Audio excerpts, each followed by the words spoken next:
So that year went by quickly, and you know, I know we went long here, so I'm going to try to get through this.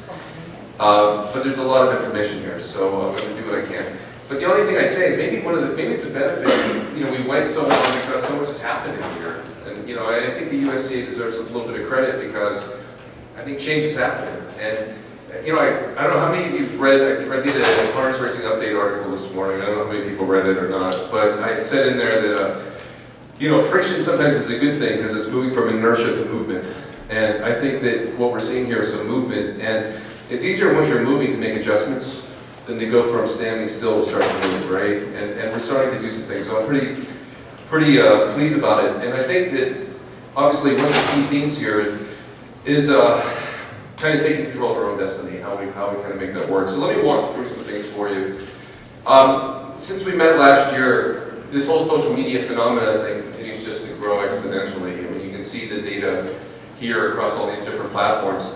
Does anybody know, can anybody guess what the population on Facebook is right now? Anybody? 110 million. 110 million. 1.28 billion. So, and by the way, I think it's important to say, this has changed, the demographics are changing on this a lot. I've heard some people say, well, the social media thing's for kids. The truth is, 45% of folks 55 and older now have a Facebook profile. This is cutting across demographics, it's cutting across income, it's cutting across everything. So, the beauty of social, and one of the reasons why we talk about social is, when I was, you know, I grew up in the world of advertising, you know, where I was at the big ad agencies and did all of that, and, you know, you'd spend money and you'd buy, you know, say an ad in the New York Times. And, you know, maybe 1.5% of those people might be relevant to what you're trying to sell. So there's huge amounts of waste in that, right? You know, John Wanamaker, who was the founder of Sears, used to say, half my budget in advertising is wasted, but I don't know what half it is. The truth is, with social, what do we have? We have people expressing their opinions. We have people liking different things. We have people who tell you what they want, what they're interested in. So when we're targeting people, we're targeting by specific interests. We know, for example, everybody talks about California Chrome, we know how the Belmont and everything else, so when we're getting our messages to people, we're getting it, it's pinpoint accuracy in terms of who we're getting it to. All that waste is kind of out the door. It's one of the reasons why companies are spending huge amounts of money on moving their digital dollars, or their marketing dollars into social. It's one of the reasons why Google is the size it is. It isn't because they happen to index all the world's information. It's because they know how to serve ads to you at that moment when you're looking for something. That's why Google is at the valuation it is. There's a couple things Dan said. I just want to repeat. I thought this quote was fantastic. That, you know, this sounds like us, doesn't it? We were a league that was underserved by traditional media, so the ability to use digital platforms to connect with our fans has been vitally important to us. It's exactly what we're talking about today. Building direct connections back to our consumers and monetizing them and owning that relationship instead of ceding them off to third parties. We talked about this very quickly. Surfing, which is kind of okay, because I hear sometimes people say, well, you know, it's not really fair to compare us to Major League Baseball or, you know, the NHL. We're a niche sport. Well, we're actually competing with them for those folks. The people we're trying to get to, we're still competing for their attention. They have a limited bandwidth in their brains, and we somehow need to fit in there against those other ones. So we look at surfing. Surfing is a niche sport. They went to an entirely video streaming strategy that we just kind of talked about, with social strategies behind it. They had 6.2 million people watch live the Billabong Pipe Masters, which is kind of the big Super Bowl. And not any of it was on television. It was streamed on YouTube, right? This is direct distribution and monetizing your assets. So I showed this last year, and you know, I think you guys know, my clients include Twitter and IBM and Johnson & Johnson and others who don't work for the NFL. And all these companies are starting to go through this kind of process of how do we adopt social media to become, you know, to start to kind of thrive in this new world or start to become a social business. And the thing that I want to emphasize is that this social media thing isn't just about more tweets or more Facebook posts. This is a transformation that we're going to go through as a sport. It's about repackaging the entire experience of the sport through social and digital technologies. And that's a big deal. Because what's going to happen, and it's happening already with other sports, a lot of people are going to experience us through digital. They might not go to a racetrack. We like them to. But sometimes the experience isn't so good. And what they're going to do, like in the NFL, they play fantasy leagues, they're going to watch the games on DirecTV or video streaming, they're going to talk with other fans on forums and groups and blogs, and they may never set foot in a racetrack. We need to repackage the sport so that the experience of the sport, we say sometimes what's the product? The experience of the product is the impression that they have, right? It's on the iPhone and the iPad, etc. So as we go through this kind of growth here, this is a journey, by the way. We're 1 year into it. Let's be realistic. We have huge negative trends happening in the sport. We have less horses, we have less horsemen. We have to reverse that. It's going to take time, so we have to kind of buckle it up and say, okay, this is about 3 to 5 year transformation it's going to take to start to kind of stem these things and turn it around. So the process that you go through, and then by the way, this is all probably, if I'm sitting in front of Johnson & Johnson right now, we're saying the same thing. We're a business just like they are. But you kind of go from what we call sponsored exploration, which is, tracks or other people kind of doing their own little thing, kind of seeing what works and what doesn't work. And you move to this kind of enterprise thing, which means how do we all work together collaboratively as a sport to do things systematically, economies of scale, synergies, etc. So we do some things consistently, so we're all pointed in the right direction and driving value. We're getting there. We had a lot of good partners this year. Called the Hamiltonian Society, 13 different tracks, etc. We're working together a little bit to get there. I'm going to talk to you about exactly what that looks like. But the next step is business enablement.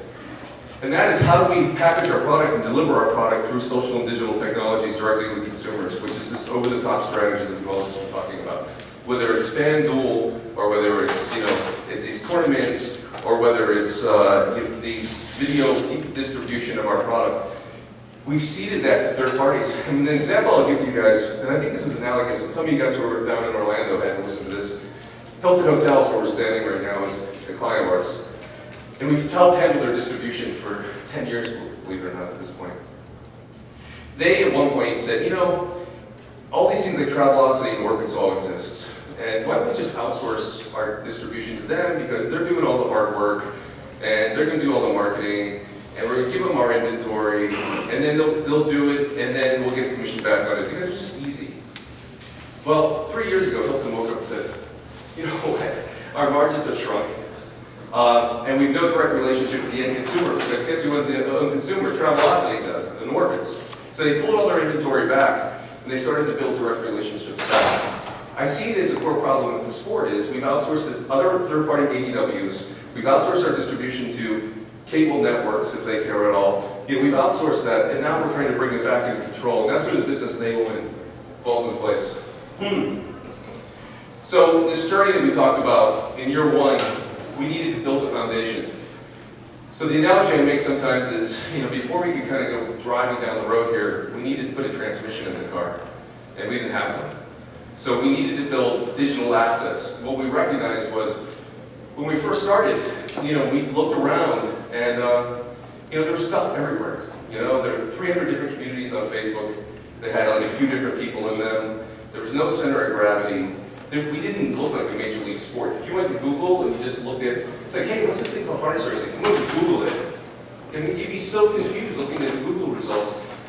And the USTA site's great, but if I go to the USTA site as a potential new fan, it's all inside baseball. I don't know what they're talking about. So we had to build the assets so we look like a major league sport, which is what we did. So we built the fan zone, the ambassador program. We're going to talk a little bit more what that looks like. In 2015, though, now that we have this foundation in place and it's starting to grow, the strategy really needs to be kind of this over the top, and it's going to come in multiple different forms, which I'm going to talk to you about. Things that are a little bit more targeted, doing some things that are subsets of, for example, owner acquisition. There's some things we can do now that we couldn't do in year 1, because if you think about trying to get a new owner into the sport, for example, and they said, okay, hey, there's this thing called harness racing, what is that? I'm going to ask my kids, they don't really know anything about it, or I'm going to go online, etc. We needed to give them a place for them just to simply say, hey, this looks kind of cool, and maybe it's something I'm going to understand and potentially participate a little bit more in. That's kind of the whole concept of the fan zone and other things work.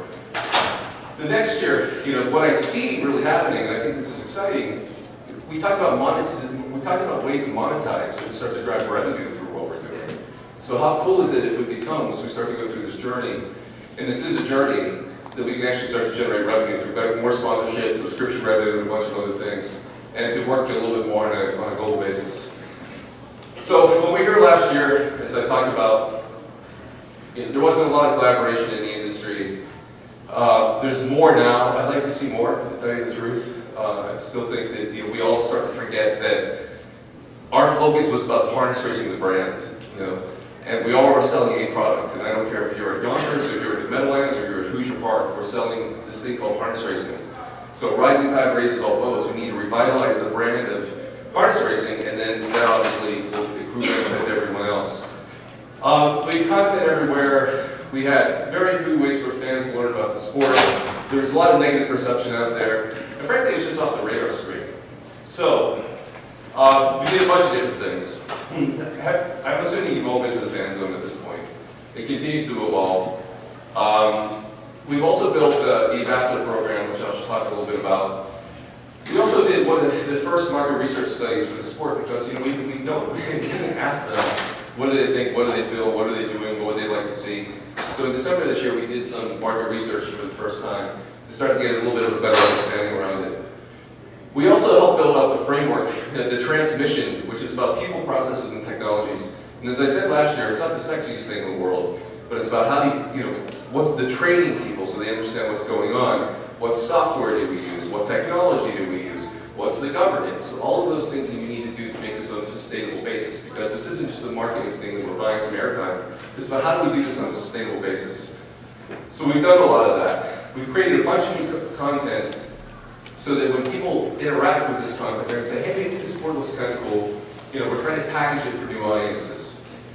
We have had some good collaboration, and we have built a foundation now to take it to the next step.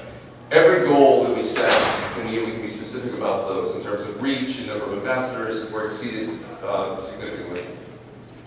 I want to actually go to a quick video as a little call out for a second. I want to thank, by the way, the USTA and Dan and Allison over here who's done a fantastic job. And Topher is on my team. I brought him from Google, who knew nothing about harness racing, and has learned quite a bit this year. Sent him to driver school, and he's cleaned his share of stalls and everything too, and he's kind of converted over. So they helped create all of this.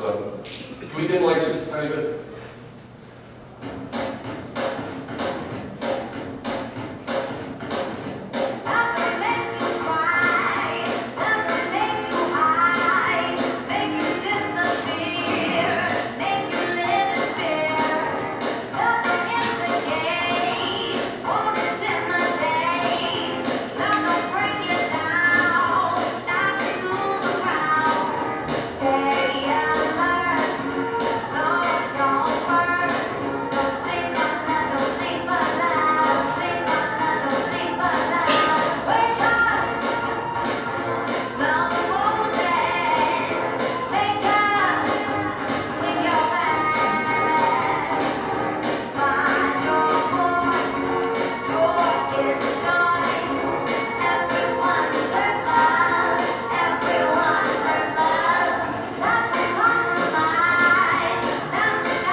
So 2014, remember I was telling you about how you precisely can precisely reach different people. Let's go into impression when we cut somebody into impression.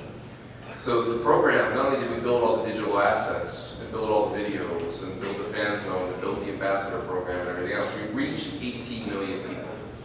We've touched them with this content with 18 million people last year. We have all the data, around that. Now, some people will say, how many people actually bet because of that? We don't know. How many people became owners? We don't know. We do not have a way to be able to track that at this point because, frankly, we have to get more data from the tracks, and we get more data from the ADWs. But I'm going to explain a little bit more things that we can do to start really tracking these things over time. We did this Grand Circuit Challenge, which was kind of cool, which was you had to pick, if you could pick 30 of 30 Grand Circuit winners, which was obviously impossible to do, you win $1 million. We ended up giving $20,000 out in prizes over this. What was nice is we had a lot of people kind of tune in every week to these are new fans and others who were kind of like, okay, this is kind of cool. So we promoted that. And so we tested a lot of things this year to see what kind of worked, what didn't work, and kind of looked at adjusting things over time. Is anybody an ambassador here? We have a few. So you know how this works? It's kind of cool. So basically we do, if you're not, please become one. There's 1,800 people who are right now. And what it basically does is it takes you 1 minute to join. And what you can do is as you go out there, so when you don't have a lot of money for media, which we don't, what do? I call it like the Tom Sawyer School of marketing, where you try to make it look so cool and fun that you get everybody to do the work kind of for you. So, and actually NASCAR just launched an ambassador program just like this. So we were actually ahead of NASCAR, which I actually think that's a good benefit, right? So you go on, and if you use the Harness Racing Fan Zone hashtag, you can be on Twitter or be on Facebook, whatever it is, you get points. And those points you can build up, and then you can redeem them for things. So it's cups or mugs, or we did a foil again, horseshoe, we did a bunch of different things like that. So what we're doing is we're building an army of people who are going out and motivating them to speak on our behalf through positive word of mouth to their friends and others on our behalf to support it. 1,800 may not seem a lot, but in aggregate you can do a lot. But imagine if we get the core fans, most of the core fans involved in this stuff and kind of do it over time. It can be really powerful as well. So these are kind of the core assets that we have. One of the things that I would show you overall, in addition to reaching 18 million people, one of the things we can measure is like the online conversations that people have, because we're listening in real time. It sounds very kind of, big brother-ish. But we have technology to listen in real time to all the conversations that people are having on Twitter and in public areas like Facebook and blogs and forums and everything else. We'll put that stuff into our systems all the time. We can tell you sentiment, we can tell you what people are saying, what their topics are, and everything else. This is technology that IBM uses and others. And so what we were able to do is, as a surrogate understanding what kind of impact we're making, we found that the conversation about harness racing in 2014 versus 2013 increased 200%. And for things like the Breeders' Crown and others, we got to 400% increase. And so that is one way we can start to measure the impact that we're starting to have. We want to reach more people. We want them to talk more about us. We want them to talk more positively about us. Because the more people we reach, and the more people who start to get a positive opinion about us, are eventually, we hope, convert them into owners and bettors and fans and everything else. One thing I thought was kind of interesting, and I did this for the World Trotting, because I was down in Australia too, talking with folks, and it was nice that the USTA was awarded the social media award, because I think they looked at this and said, this is the direction that we would like to go too, and there's ways that we collaborate around all of this. We looked at the overall horse racing conversation. So everybody who talks about horse racing in English around the world, we took a look at this, and the thoroughbreds, as you guys know, doing a lot of social media work. They're making big efforts and investments into this stuff. But what we were able to do in this past year is we went from, in 2013, harness racing was 8%. Of everybody talking about horse racing, we only made up 8% of that conversation. In 2014, we grew to 12%. And you see the thoroughbreds came down a little bit. We're just starting to get on the radar. People are starting to recognize us. We're starting to become part of the conversation. We're starting to exist in some ways. So, there's a lot that was done. I have to say something. One of the comments I've heard sometimes is, I think you all know how I kind of got pulled into getting get pulled into this. I leapt into it, because I was happy to, because I have a pretty serious vested interest in this sport, and I care about it. I was supposed to be in South by Southwest in Austin this weekend. I gave all that up because I want to be here, obviously, with you guys. When we started this endeavor, I call it the meeting of the 5 families that we had in our office in New York. We had Yonkers in the Meadowlands and the Hamiltonian Society, and we had the USTA and others. And we were talking about trying to put a budget, everybody kind of seeding a budget into it, because frankly, there's a lot of work there. There are probably 10 to 12 different people who worked on this at different times, including production, the media, and all kinds of other things that you will see. The USTA, thank you. You stepped up to the table and put the $250,000 in. We were looking for a budget of $750 because there's a lot of media dollars you have to spend, because these aren't all fees, but you got to pay Facebook to get to these people, for example. We ended up, in my accounting department almost killed me the other day, that we put in addition to the 250, or it's actually 325, this is the first 3 months, we put $458,000 out of Converseon, out of our own pocket.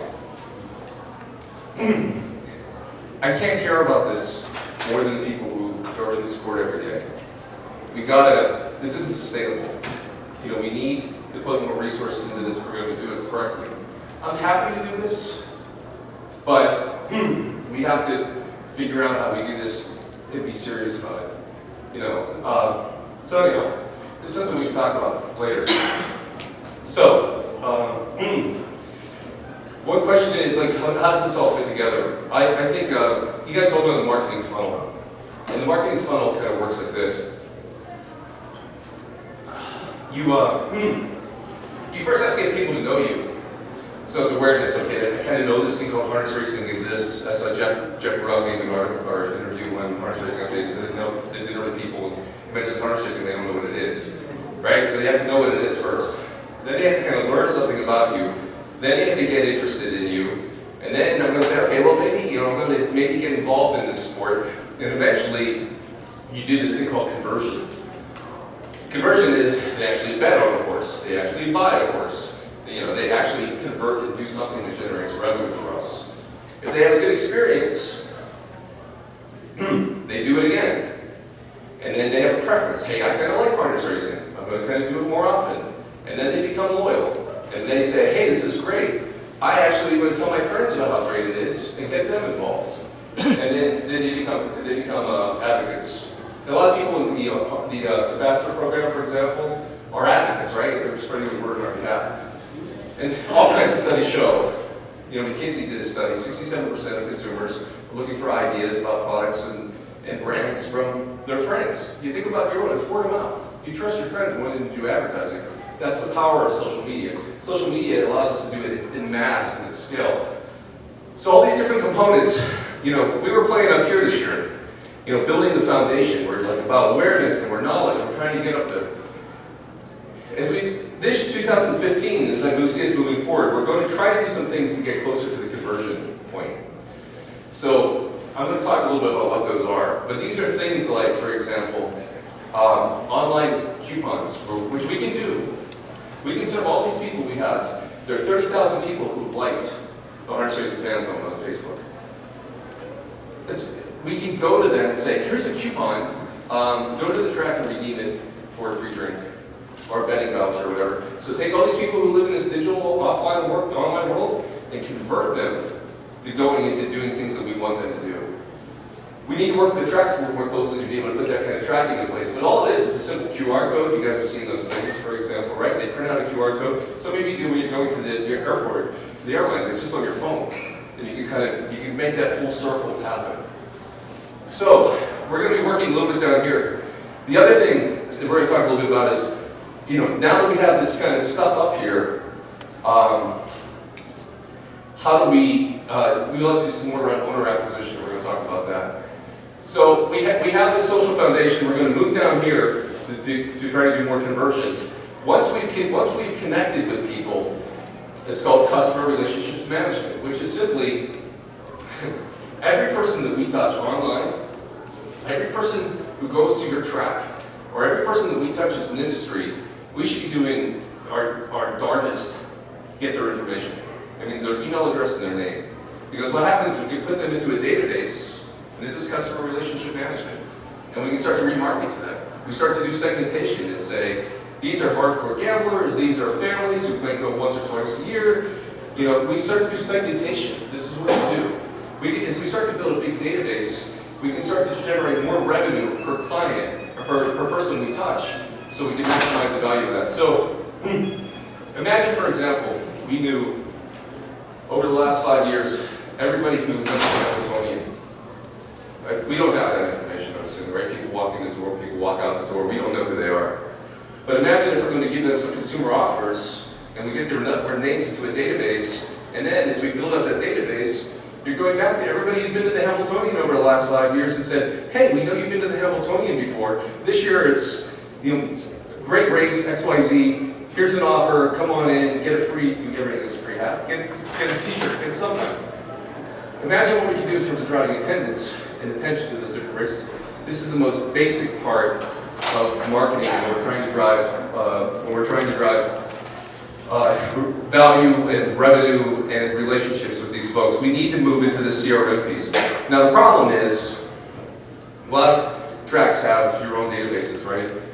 Imagine Bob, you have on the casino side a big database of people, right? Meadowlands has them, USTA has 15,000 names, whatever it might happen to be. And everybody we've touched, by the way, on the social side, we have their information. You know, so we can start to remarket to that. How do we start to, as an industry, how do we start to bring this stuff together so that we can have a harness racing database that's segmented and protected and other things so we can start to cross-promote and start to actually generate real revenue from these people over time? That's something aspirational, but something that I really think we need to do. At the World Trotting Conference, Mike may talk about this at some point, there is great interest for the various countries to come together around this CRM, not only about CRM, but about this whole social initiative, where they're looking to create a working group because we can collaborate, because they recognize in this digital world that the brand of harness racing isn't regional. Like, it doesn't matter if you're on Twitter, if you happen to be in New Zealand or New Jersey, you're having the same impact on Twitter, right? We have to all look out for ourselves and work together. There's great economies of scale and synergy and other things around it. And the enthusiasm for it was fantastic. But around this customer relationship management thing, that's something that everybody's resonating with too. I know it's not easy, it's not a simple answer, but it's something that we can really start to work towards. Go to the next slide, please. Thank you. Last one. So I'm going to take you through real quickly the market research study that we did. This is in December. It was a full statistically valid study, 95% confidence, etc. And we decided to take a look at some of the things about the what do people think? This is about our fan base. One thing we found here was that we have folks between 18 to 34, kind of this younger generation. I know there's a debate out there to go after more older or more affluent. I think we can do both, right? And we have to do both. The PGA did a big social media initiative recently when they did a market research study that said that only 20% of their fans were 18 to 34, which they realized, they're potentially going to miss a generation. And so they set off sirens and, they started all these initiatives, right? This is recently, New York Times wrote about this. Does anybody, I should cover that. I was going to say, does anybody know what harness racing's penetration to 18 to 34 is? It's 10%. So we have work to do. Yes, we need to get to the 55 plus with who have extra income. But we can't forget about the 18 to 34 generation either, because those are our next generation of fans. So this should keep us up at night. We then asked them, how do you feel about the future of the sport? I actually thought this was kind of interesting. I thought there was more optimism about it than I thought we would see. That's almost equal amounts of optimism versus pessimism. We then said, how do fans feel about the sport's visibility in key channels? And we talked about the web presence. The satisfaction was quite strong. It's coming along. They're becoming more satisfied with the web presence, but they're significantly dissatisfied with the video TV presence. Only 11%. So what does that mean? We need to find more ways to help generate video streaming strategies to help fulfill that requirement, that need, that demand that they have. We then said, most people watched the race last year, which was good because a lot of people are online, kind of, looking at maybe a race here or there. But the problem is, for the reason they didn't watch a race, was they didn't have the channel, they didn't know the channel, they were unaware that the event was happening, etc. So 76% of respondents said they missed watching races because of those reasons. It's a problem. It starts to get solved by harness racing TV, or they don't have a place to go. It's an issue, and the reason is that, this is one of the reasons, part of my whole philosophy here is move off of closed networks and onto the web. And what I mean is, I've talked with Bill Finley about Sirius. It's like, why are you on Sirius? Sirius, how many people have satellite radio anymore? It's a limited audience. Why would you, and it's expensive, right? Why would you do distribution across a limited network that's expensive when you can have unlimited distribution? 2.4 billion people are online at a lower cost and own that distribution and monetize it. So we're trying to move everything. You start thinking about moving into the web. We can start to control our destiny, and we can start to monetize things. We asked them how important social media is to the future of the sport. 78% responded said they believe social media is important, very important. I can probably guess who the 7% are down at the bottom, but I won't publicly. We asked how do you think this stuff should be funded. 80% believe that it needs to be a centralized marketing budget. And I think it's an issue that has to be addressed at some point. Jack Darling's fantastic, but it's not sustainable to go around with tin cups looking for funding year after year after year. And let me say again, 1% of purses is $6 million, which is about what the sport should be spending on marketing. It's not popular, the tracks contribute, is it just horsemen, how does it happen? I think there's all kinds of formulas to get there. We've talked at length about some ways to sell. We've talked about different things and ways to get there, but we have to create something that's sustainable and funny. Now, the good news is maybe some of this marketing that we do starts to generate revenue itself. I skip ahead on the number, but Facebook, we did some profiling on Facebook. Does anybody have a sense, in the US and Canada, what they think the market size is for harness racing fans? Anybody want to guess? Anyone? Think you guess? People that are harness racing? Harness racing fans on Facebook. The billion people on Facebook. 60,000. Okay. 80 to 90,000 people are active monthly. We think the number is about 200,000 globally. And this is based on data that people have expressed interest, etc. It's nice to be able to start to size the market, isn't it? But imagine if we would do the subscription model, and we're talking about 1,000, and you break even. Can we penetrate? Now, by the way, the fan zone has 35,000 of that 90,000. And in 1 year, half that audience is now engaged through the fan zone, which I think is pretty good progress in 1 year. But imagine if we can just get 5%, 10% of that, and start to think what the numbers can be in terms of potential revenue generation around all of that. So, we also asked them how much more do you want to get involved in the sport? And the good news was, a lot of people do want to get more involved tangibly. So you can see the amount of people who said, 67% said they joined the ambassador program. And I think a lot of people maybe you need to do more in terms of educating people that this thing exists. And then we asked them, and this is actually a really important point, and we'll come back to it. We asked them, if you could spend $1,000 with no additional fees to purchase a very small piece of a horse or a group of horses, would you do it? 75% came back and said they would do that. This concept of fractional ownership, to me, the thoroughbreds are doing a pretty decent job on it. Can we make the concept of owning horses easy buying into a mutual fund? Because under I believe, 2%, you don't have to deal with the licensing requirements. We have to be able to start to get people to have a vested interest in the sport. And I know if I have 0.02% of a horse, I still own that horse. And by the way, I'm going to bring people to the track, and I'm going to share it on Facebook, and I'm going to tweet, and I'm going to spread the word to everybody I know because I'm a horse owner. Well, we need to play on that. That's the socialization of horse ownership. So let me talk a little bit about 2015. So we took all that stuff that we did, and we started to form it into strategy. So here's what it kind of looks like. The foundation that we built has to continue to grow. So we have 35,000, we've reached 18 million people. It has to get bigger. It has to get wider and bigger and deeper. We need to energize those fans because, by the way, those fans are the ones who are going off and telling their friends. friends and spreading the word on our behalf, right? That's one. So this is about redeemable offers, promotions, call to actions, all these other things. Number two, owner acquisition.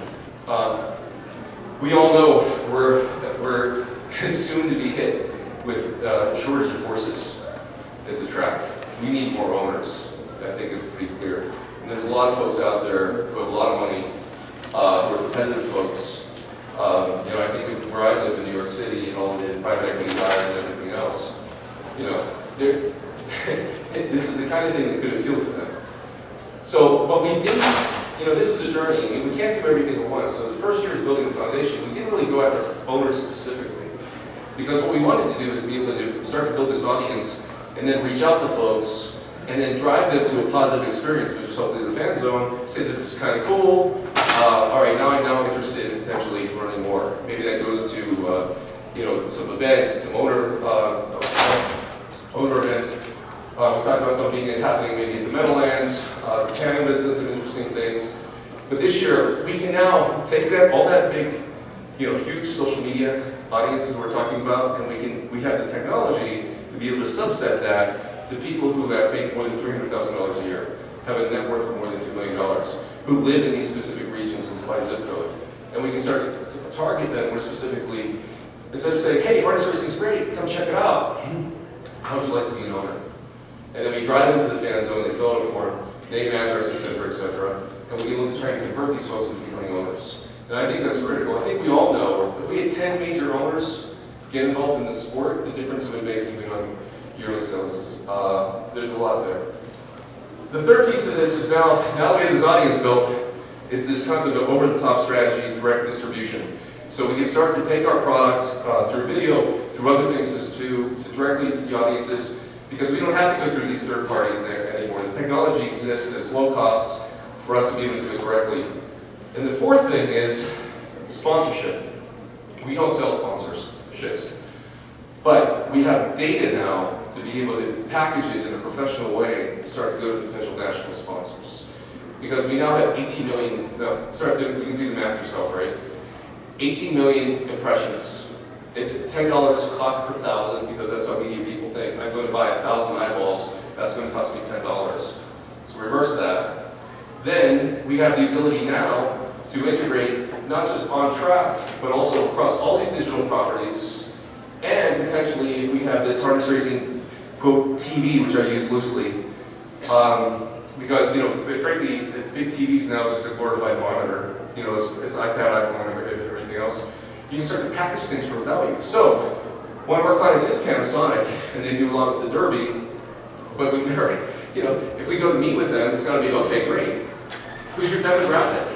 We never knew. It's like, of course, Sam McKee had to say at one point, well, it's kind of like the NASCAR fans. Maybe, but we have that data now. We have reach numbers, we have impression numbers, we have demographics, we know what their incomes are, we know what they're interested in doing. This stuff can be packaged up on a much more sophisticated level to start to appeal to the Panasonics and others of the world, because they're already buying thoroughbred stuff. We'll say we'll give it to you at a 50% discount. And by the way, the demographics are similar, or they'll tell us that. So those are the four elements. Now, what's great is direct distribution is potential revenue. Owner acquisition is potentially revenue. Sponsorship is potentially revenue. And coupon offers, getting people to the track and trying to do these things that are redeemable, or potential revenue. So, we can start to see some light at the end of this tunnel here. We need to get people excited. Now we want to start to convert them. So, I want to talk to you about targeting briefly. I mentioned to you already that this is, according to Facebook data, active members, 1.28 billion people in the world.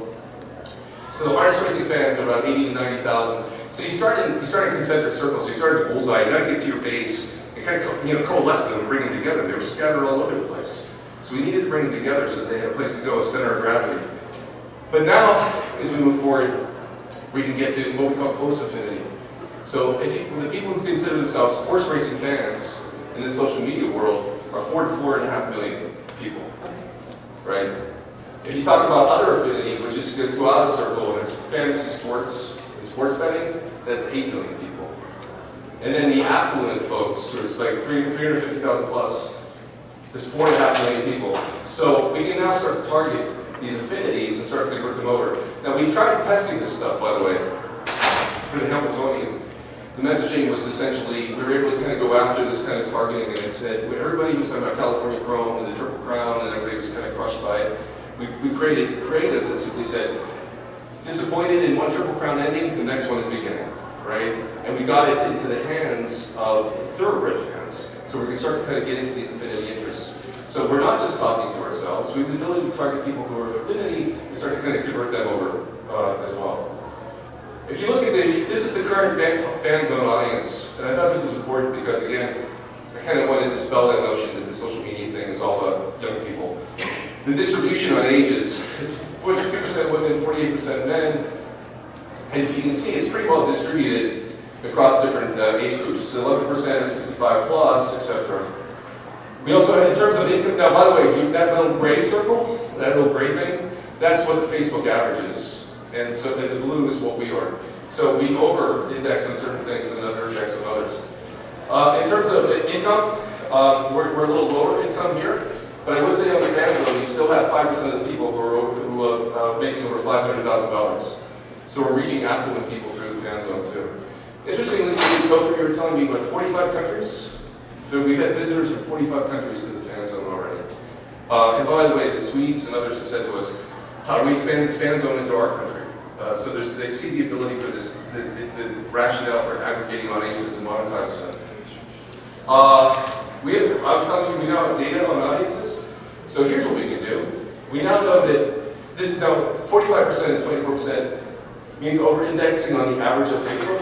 So our folks are 45% more likely to buy a full-size sedan in a pickup truck than your average on Facebook. It's pretty good data if you want to start thinking about packaging it for a sponsor and going to some, Ford and others as well. This is the level of data that we have. So, the things that we want to do as we move forward, as we talked about first, kind of just building up that foundation, we want greater track participation. I'd like to get the ambassador program from 1,800 to 4,000. I think that's doable if we can have more signage on the tracks and other things too that says join the fan zone or join the ambassador program. We need to use all these offline elements, so even programs and other things to promote this stuff too, because offline we might not know who they are, but if we drive them online and join the ambassador program, guess what? We have their data, and we can start to remarket to them. We can start to communicate with them over time. We need to continue the fan zone expansion.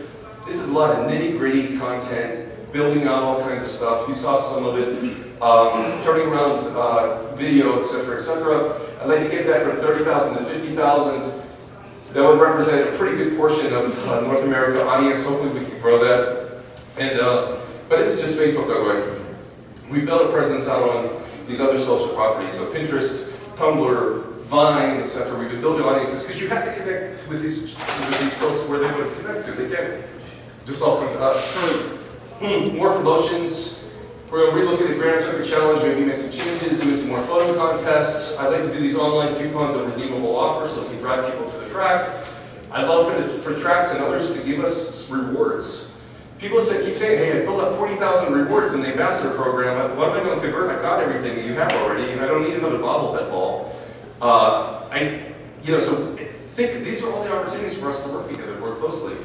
And we can promote you, we're promoting you in the process. We're like a big amplifying, we're a big megaphone to make what you do get to a bigger audience over time. We will do, thankfully we had 13 tracks recently. And we worked with Meadowlands, we did a little bit of work with Yonkers, Hoosier Park was a star. I really want to work more closely with the various tracks and do that integration. And it's knocking on doors, but it has to be a two-way street to make that work. And then increase reach. We'd like to get to around 25 million verified impressions next year, etc. And then we can start to work on conversion data as we start to look at that. Coming soon, 70% of the people who visit the fan zone do through some mobile devices. Everything's going mobile, iPad, iPhone, etc., etc. We will have a fan zone mobile app that will be out in, I hope, how many days? Let's say 45 days. It has to be. It's been submitted to to Apple for approval, so it could be in the store. So we're starting to get packaged support for this next for digital audiences. Part 2 is this is over the top, and I'm not going to belabor this. But over the top means simply refers to the delivery of audio, video, and other medium over the internet without the involvement of a multiple system operator, meaning cable, meaning Sirius radio, etc., directed to audiences. HBO is a client of ours. They just launched one with Apple TV, and you notice it. So they're going direct to, they're taking all the middle people, all the middle folks out, and we can do the same. Because again, maybe the experience of going to the racetrack in some tracks isn't that great, but in the digital world, we better own that. We need to look as good as any other sport right there, and we can if we do some of the things that we're talking about. Yeah, I gave you data. I'm not going to go through all this stuff. It's just simply the fact that this movement to we call the transition of TV has gone much faster than anybody expected. Nielsen is putting out data every month, and the networks and the entertainment companies can't believe how quickly it's happening. And it's the 3 A's to be successful. Any place, anywhere, anytime, we have to be able to deliver content that way. That's what they want, and so we need to deliver it that way. And it's going mobile, obviously. By the way, here I mentioned fan zone. This is like where they're connecting from us from. So this is all mobile only, Android. So this is how we have to connect with folks. And the dance point, people are willing to pay for it. You also talk about WWE. We're also announcing, and I kind of announced it in Orlando, harness racing radio. So just like we can do direct distribution of video content, we can do it over radio. And radio is internet radio, it's podcasting, a lot of these things you have. We get 3 hours of airtime a day, and we can use it in multiple ways. We're open to how we do it. We can be different tracks, giving us content and stuff that we can create directly. But we're going, podcasting, by the way, has really taken off this past year. This internet radio thing has really taken off. But it's another direct channel to talk to our audiences. And then we talk about drive ownership. Fractional ownership, we're going to be hearing a lot more from. But the one thing I want to make clear is, remember I talked about how we bring everybody through that funnel, and we've got to keep putting people in the top of the funnel because people are going to drop out along the way. And we want to convert as many of those people at the end as possible. But that conversion event has to be easy. Because you lose people whenever you make it difficult. And conversion, it's like, how many things say, okay, hey, I'm kind of like the races, how do I buy a racehorse? I don't know. Where do I even begin? Who do I call? What do I do? So we want to, in my view, there's an easy level of easy conversion, and once you have them, you upsell them to a deeper relationship with the sport. So this fractional ownership, I think, is really powerful. It's something we need to look into. And just make it easy. It's easy and mutual fun. It's buying a horse. And by the way, with social media, too, how cool can that experience be? Because you can have YouTube, they can watch the horse train on YouTube, they can connect with the other owners, they can do a bunch of things like that. Then we can actually potentially bring them up into higher levels of ownership. And I think also an easy thing is kind of fantasy leagues. Maybe I'm not ready to be to pari-mutuel betting yet, but maybe I'll play in a fantasy league and get a taste of it. And then I'll convert them over to more hardcore pari-mutuel betting. We've got to do baby steps with people. We've got to lead them there. It's a pretty big leap to take for some of these people to take. So we want to touch, every person we touch, we want to capture their data for your remarketing. I already mentioned about sponsorship packaging. This is going to require us and the Hamiltonian Society and the Meadowlands and all the other different tracks, the Little Brown Jug, to work together to put together a package that maximizes the value of these assets that we have, and it can be packaged and taken to sponsors who are going to approach you like, okay, who are your demographics? What's your CPM? How is this going to work? As we need to have those level of conversations with these brands. And then I want to just simply say enhanced collaboration, both in this country and in others. I showed this at the World Trotting Conference. This is the global conversation about harness racing. The US is the largest, Canada is there. And then the net sentiment is how positive is it that people are kind of talking about. Australia and New Zealand have the most positive sentiment. But the point of this isn't even just that. It's that the brand that exists called harness racing is being driven by people all over the world. And we need to work with them to ensure that we can build the brand for them. And so the outcome of this, and not to get too far ahead of it, was building kind of a global center of excellence where you look at education and what tools can we use, economies of scale and synergies, and how do we measure how we're doing, and governance and all these other things. And there was great enthusiasm for this. And there's great enthusiasm for some ways for the video streaming strategy because they're faced with the same issues down in those countries. Now, how cool would it be if we take some of their top races and we expose it to US fans And we'll take some of our top races and expand it to their fans. We've seen the success of that distribution happening already with Yonkers and France. You know, this is a way to kind of look at building from there. Because again, at the end of the day, and I keep saying this, I'm a broken record, a rising tide raises all boats. And the more that we build the brand of harness racing and make this generate interest and positive sentiment, the better it's going to be for the entire sport. So a few things we need for success. I mean, it's important that everyone gets involved. I mean, this wasn't supposed to be a USTA-centered initiative initially. This was supposed to be an initiative that was going to help transcend and cut across the entire sport. We need everybody to participate doing that. Get it in a certain direction and aligned, we can make massive improvements in terms of what we're trying to do. We're just spending it all over the place. And it's not, so that's an area that I think we can do a lot more with. We need to have a culture of willing to test and learn. Some things will work, some things won't work, and you adjust. But we're moving, you're looking at data, you're seeing what's working, you make adjustments, that's what we do. And you know, it's okay to try some things that they don't work. Don't be afraid of doing that. We need more industry alignment. I'd also like to say, I've said this a lot too, people of good faith will disagree on certain things. I just think it's important that people disagree about certain things we do from the same fact base. So let's understand what the data is, what's going on, what's happening, and then we can still disagree on certain things. And maybe in that disagreement, you know, you kind of find ways to move forward and make adjustments. But let's just make sure we know the facts and know what's actually happening. We need to do more enhanced tracking. That's working with the tracks. And I communicate. I'm going to show you my phone number at the end of the day. I've done a few phone calls with people. Call me anytime, honestly, guys. I'm available. If you don't know something, have an opinion, have a thought, please. I'm happy to do it. And let's embrace change. And then we need to have the fortitude and perseverance. We started on a journey last year. It's going to take a while for this transition to happen. We're on the right path. You look at what the other sports are doing, you look at what other industries are doing, you look at the numbers, you look at the data. We're making positive steps, but we've got to buckle down and double down and have the fortitude to kind of see this journey through to its end. Everybody here is excited about the tangible results that we're starting to see